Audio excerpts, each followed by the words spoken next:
Welcome back to a year of Final Fantasy, and in fact, welcome to the month of Siren, where we're going to be taking a look at Final Fantasy II, eventually.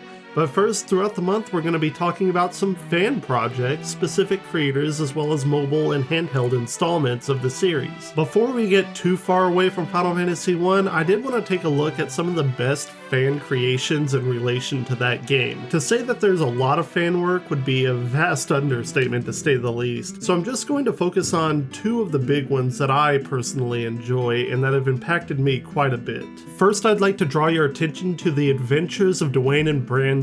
They're an NES parody rap duo. Their premise is to take popular NES or generally retro games and use remixed versions of the soundtrack in a rock or metal style and overlay a fusion of rap and singing. I initially ran into them by watching their Mega Man 2 video on YouTube and was instantly hooked. So clearly what they've done with Final Fantasy is nothing short of amazing. The song clocks in at 10 minutes and 29 seconds, making it one of their longest. I'll play a little clip for you to show you what you're getting into. This is one of my favorite verses that they have, and you should probably give them a listen if you really enjoy this. Be advised that there's some not safe for work words, and some people may find portions of the content offensive. I'm sorry, but regardless, they are brilliant. I highly recommend them.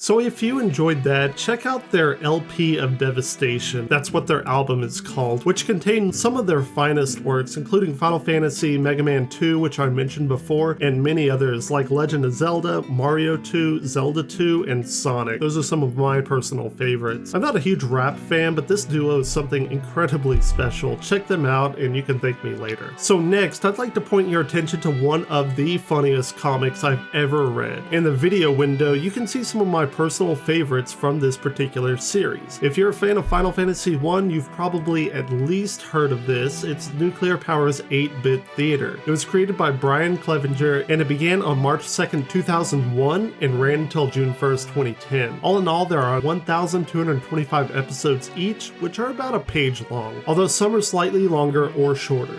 This comic has the unique honor of being the only one to ever make me actually laugh out loud. The story loosely follows the story presented in Final Fantasy I. The Light Warriors proper include Fighter, who's incredibly naive and good-hearted, Black Mage, who is possibly the most evil incarnation of a living being ever, Thief, whose singular purpose is to steal every possible thing ever, and to round out the party we have Red Mage. Red Mage understands that he's in a video game. He constantly references his character sheet, and he is the embodiment of metagaming. He lives in his delusions, which by sheer will forces the world to succumb to his ideas. It's fantastic. The comic obviously pokes fun at the Final Fantasy series, as well as other well-known franchises from time to time, usually retro in style. This comic really does have it all. There are in-references, witty commentary, slapstick humor, just everything that you would expect from a good, well-developed comedian. The comedy is just absolutely spot on. Given the length of the run, I'm actually impressed that not only has the quality stayed at such a high level for the entire 9-year run, it actually gets better as the comic goes forward. Clevenger seems to be the last person to actually run a pure sprite-based comic that's garnered such a large amount of attention on the internet. Though Clevenger has finished his 8-Bit Theater, he's moved on to several other projects, both big and small, even writing for Marvel for a time. Below I'll link an interview with him and the 15th anniversary of 8-Bit Theater. It's done by the Nerdy Show podcast. So I really hope you enjoy that comic. I haven't decided if this is going to be my only fan service episode yet, but if you do have any other fan works, link them to me and maybe I'll do another one later on. Next time in the month of Siren, we're going to be looking at the all-time great Nobuo Uematsu, the man synonymous with Final Fantasy music. Until next time, Crystal Warriors, keep on gaming.